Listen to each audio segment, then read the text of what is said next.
Now for the last layer, I'm trying to get rid of all the white parts, and that is why I am pressing a bit harder. I'm also using vertical strokes for the side edge, but then I'm returning back to the circular and horizontal strokes. Although this is the last layer, do not forget to make a slight overlap for a nice blend.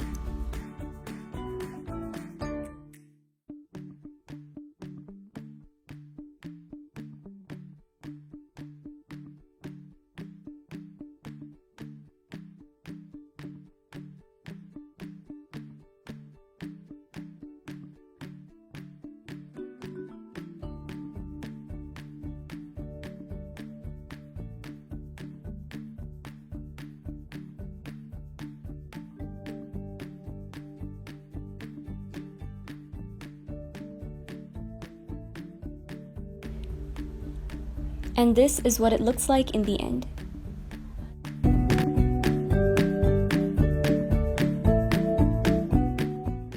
Now, I'm starting to blend with white. The trick with white is to blend in the opposite direction of the color applied earlier. So if I made horizontal strokes with the green, then I will blend vertically with the white. In this case, we have used circular motions with the green, so it does not matter what direction to blend.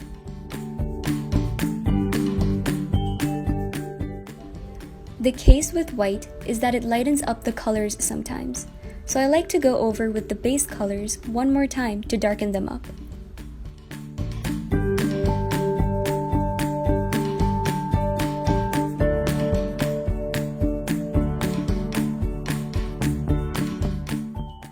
And this is the finished product. Control the amount of pressure on your pencil, using no more pressure than what you would use to sign your name or take notes in class. Then, alternate between your colors, gradually creating a transition by layering each color over the other. Press too hard and you'll get harsh lines in your paper that will show up through the final drawing. Not press hard enough and your colors will look faded and dull. Blending by layering is great for beginners. It's quick, it's easy, and makes drawings look more impressionistic. It's generally what you'd use in a coloring book. The second blending method I will be showing you is burnishing. Burnishing is a term that refers to adding so many layers in addition to pencil pressure that it causes a smooth, glossy texture of color over the paper. It is simply the next evolution to layering. Just like layering, getting the best results requires control over your pencil pressure. The exception here is, as you lay more and more of your color, you gradually apply more pressure. With each subsequent layer, the pencil will require more pressure to stick to the paper, so only press as hard as you need to get the color to show up. One thing to remember, you should never be pressing hard enough to hurt your hand. Art shouldn't be painful. Burnishing will make your colored pencil work look more polished and professional. It requires more time than just layering, so stay patient. It makes smoother subjects look really nice, so it's ideal for still life and portraits. The third blending method I will be showing you is to use a colorless blender. Now, just like burnishing, using a colorless blender creates a really nice, smooth texture. A few brands offer these kinds of pencils, however, I strongly recommend the Caran d'Ache Luminance Colorless Blender. This blending method is identical to burnishing, with two exceptions. First being, you don't have to layer as heavily with your colors, and second, it allows you to smooth lighter colors without affecting the color itself. So with this technique, just layer your colors as usual, and then use the colorless blender over top to smooth out the pencil texture. Be sure to apply enough of your color before using the colorless blender, otherwise you'll be left with uneven coverage. The added control of using a colorless blender makes it perfect for working on subjects like eyes and skin. The combination of smoothing the surface and adding a translucent, waxy coating really helps create a glossy look. The fourth blending method I will be showing you is to use solvent. Using a solvent to blend, if you haven't done so yet, will change your life. The pigments in colored pencils are held together by binders, So when you apply paint thinner, odorless mineral spirits, Zest It, or any other solvent, you dissolve the binder holding the pigment together, allowing you to spread the pigment across the paper.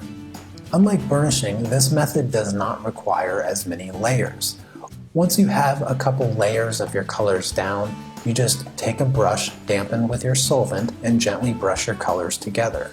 A few things to know about this technique. 1. Make sure you have enough colored pencil on your paper. Not having enough will make your colors spotty and uneven. 2.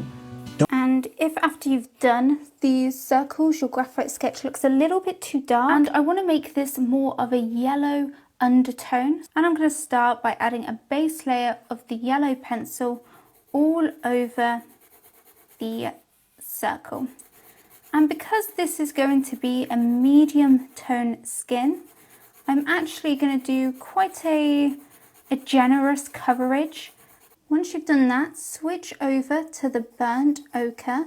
You can go in circular motions with your pencils, or you can do these sort of pencil strokes that feather around the shape of the sphere.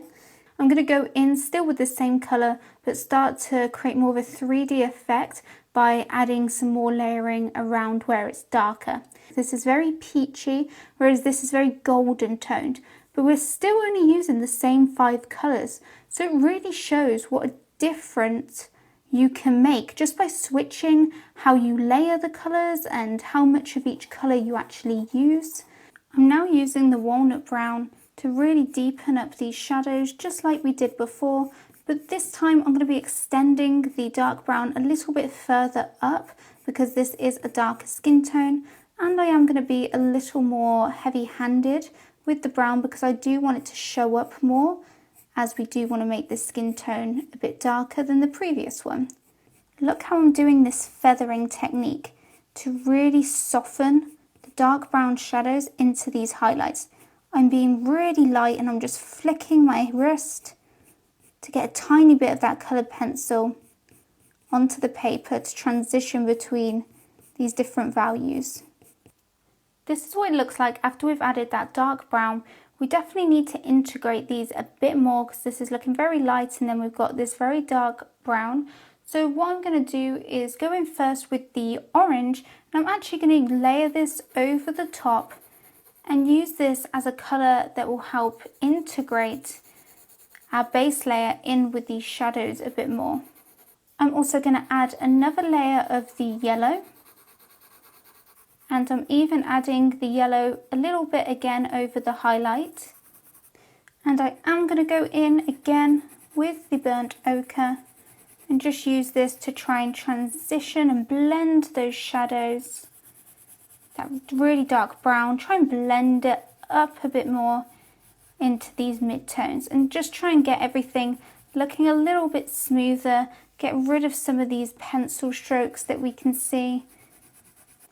And lastly, I'm actually going to go in with our magenta and just work this through some of the shadows, just to add a bit more depth and vibrancy to the shadows. We've done a warmer, dark tone. Now what I want to do is a cooler skin tone. So what I'm going to do is actually take the magenta and first layer it throughout the whole of the skin.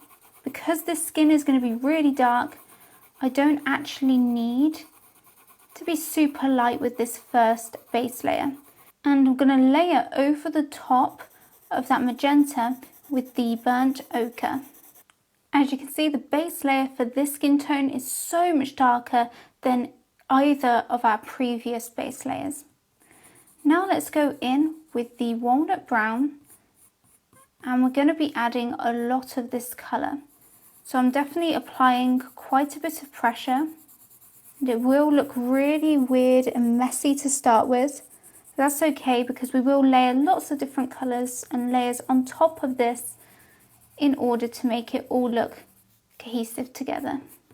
Now let's remove all of this graininess and really start to blend and mesh these layers together by going in with the burnt ochre with a lot of pressure and really just start to burnish out this middle area.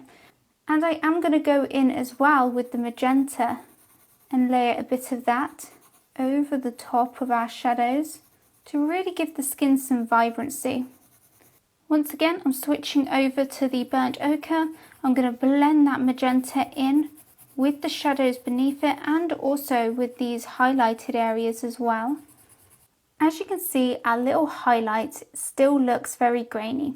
One thing that you can do, and I know I'm going to be cheating a little bit here, but just to show you, you can go in if you want with a white pencil to actually blend out this highlight, get rid of all of that graininess without having to darken it up.